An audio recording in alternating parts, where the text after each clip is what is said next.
Okay, so here we go. We've described the problem. We've started with that beautiful picture with the light. We've talked about slavery being in darkness and how everything we buy comes from darkness. Slavery moved into the shadows, right? And then we get this slide. So this is a bit like a punchline. Slave-free trade exists to change this. By the time they get to this slide, which is quite different from where we were in the earlier presentation, the first presentation, they understand this global problem much more. They know that it exists. They see the map. They've got it. And now they know that slave-free trade exists to change this problem. So it's quite powerful. And we just sort of reiterate this issue. Slavery exists because we can't see it happening.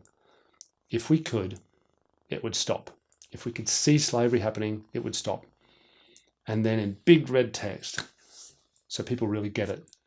People trapped in slavery need transparency. Huge, big, capital letters, transparency. So people trapped in slavery need transparency. Because if we can see it, we can stop it, right?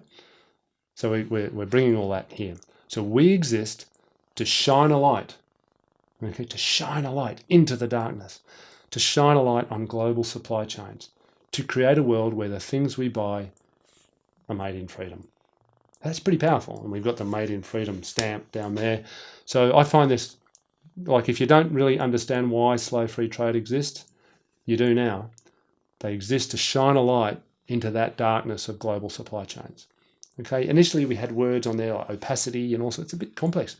We're just shining a light on global supply chains.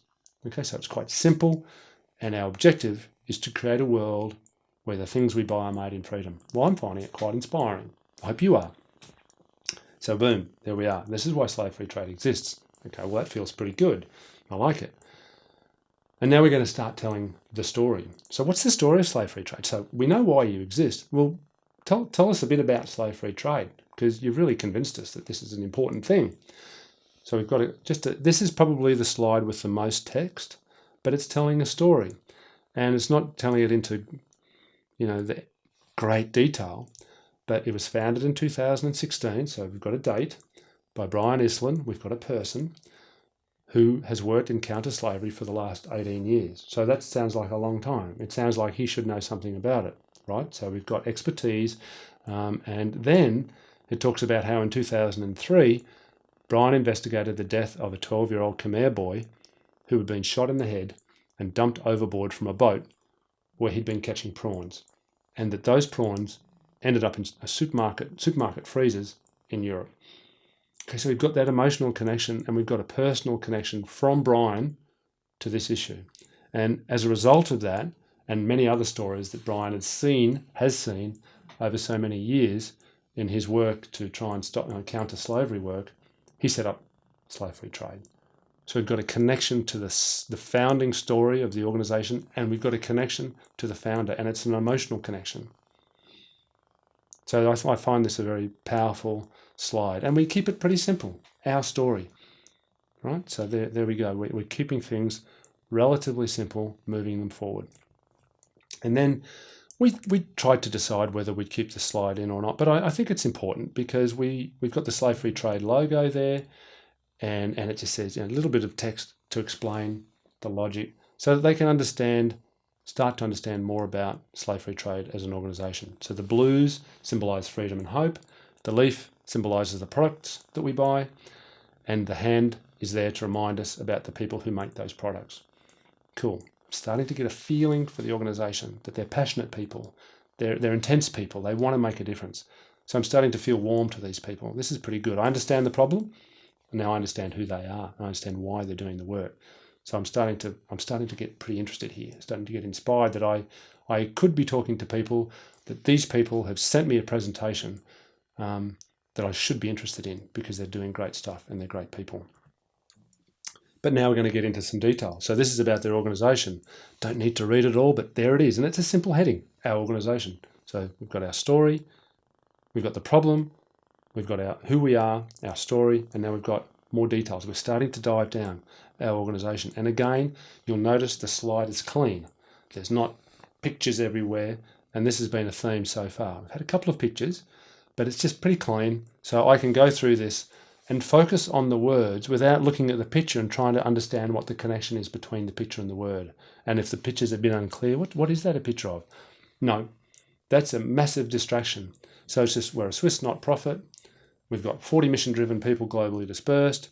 We've got diversity. We're led by a founder. We've got an executive committee and advisory board. Oh, that sounds pretty good. Next slide. So we're moving through. And then we've just got a quick glimpse of some of the members of the team. Bit of words there. You can see pictures of them. So they're people, they're humans. You can see a bit of the diversity. This is looking pretty good. We don't need to spend much time on that. And my experience would be that most people would look at the pictures. They'd look at the faces of the people. And the key thing is going to be 32 years, 15 years, 22 years, 22 years, 18 years, 20 plus years, 15 years. They probably won't even read too much more, but those numbers will be clear that they're dealing with some really experienced people. Good.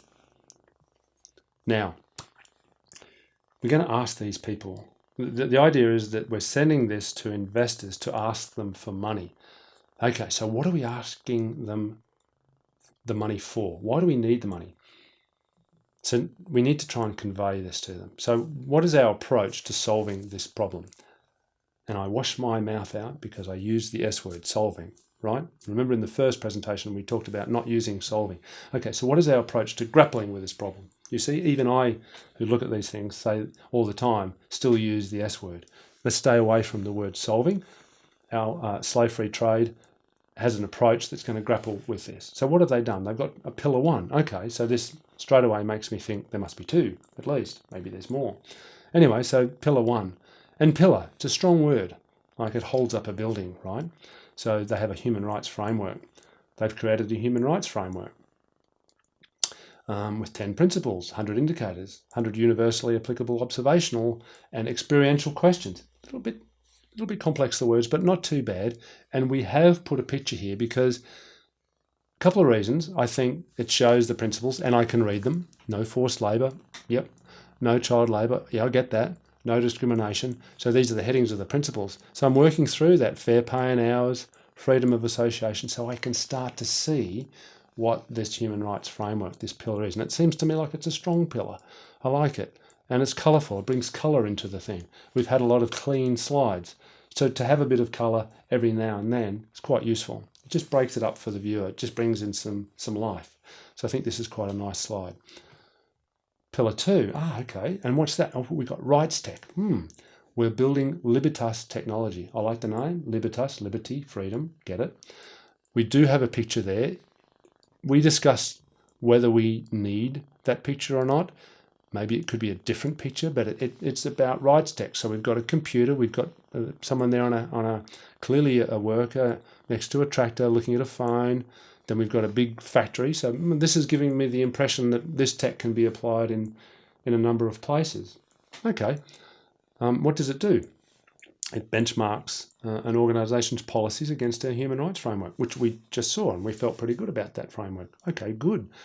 Then it surveys the workforce on a regular basis throughout the organisation's workplaces and in the whole global supply chain.